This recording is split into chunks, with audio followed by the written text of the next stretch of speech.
old can we date the Masoretic Hebrew Old Bible, the Old Testament? When does it start showing up in the sources? You know, the people think that Moses wrote the Torah in like the Bronze Age. Some people say like 1300 BC. Moses started writing the Torah, and it's been passed down since then. And then, you know, new books are added or whatever. That's nonsense. In fact, when Israel got conquered by the Assyrians, by Nebuchadnezzar, in 597 BCE, most of the Jews were brought to Babylon. Everyone knows this story. It's famous.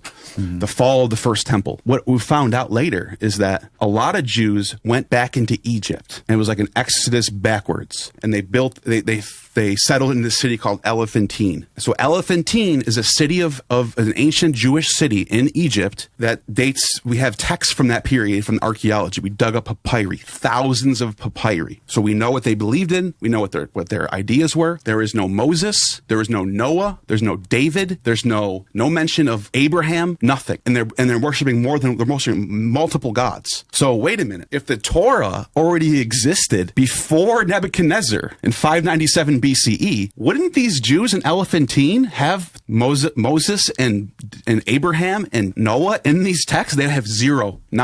We have thousands of texts from this place. No, not one mention of Abraham, not one mention of Moses. And they dug up thousands of papyri and inscriptions. And they have Yahweh. They call him Yahoo. It's a different spelling of the way Yahweh, but he's there. So it is the Jews, and they're writing in Aramaic. They fled Israel in 597 BCE. 597 BC. So between 597 and 410, that's a long time, 200 years, right? Yeah. We have texts that are dating between 597 and 410 from that city, and none of them mention Abraham, Moses, or Noah.